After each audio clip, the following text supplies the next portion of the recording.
can get away with this. No way. You will have to answer for this. No way. You just can't go on and on with your standards against the man of God. Yung mamatayan para sabihin mong katotohanan ang Roman Catholic. What happened after 325 Council of Nicaea? Pinapatay yung mga against sa Trinity.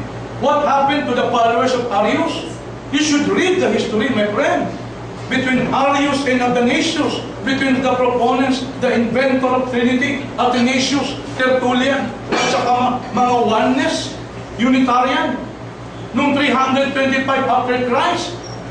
Ano ang totoong gospel? Pinagbutuhan kung ano ang gospels eh.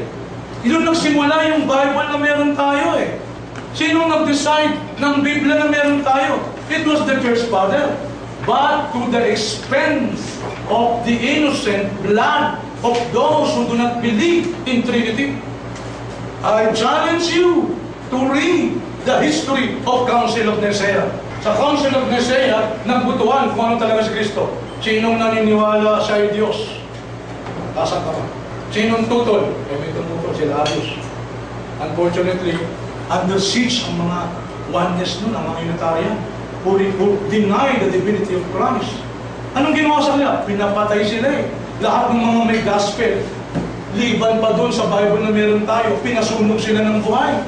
I challenge you to read the history of Council of Nicaea, to read the history of Inquisition, Catholic Inquisition. Ngayon, magtataka ka ba kung ganun lalaganap ang isang bulaang reliyon? 1 John chapter 4 verse 1. Pakibasa. Sa unang aklat ni Juan, Kabanata 4, unang taludtod.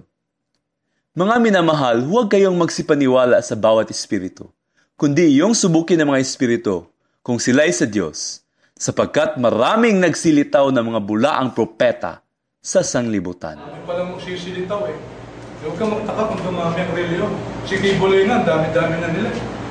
Iglesia ni Cristo, marami na rin. Ang Mormons, marami na. Yang bang batayan? Eh kung paramihan lang, siguro hindi kami magpapatalo. Still, the fastest growing religion in America and Europe is Islam, according to Almanac. At ang pumapasok sa Islam ay mga intellectuals. Mga nagmumuni-muni, mga nag-iisip. No way! You cannot deceive this world by trying to spread the lies about Prophet Muhammad.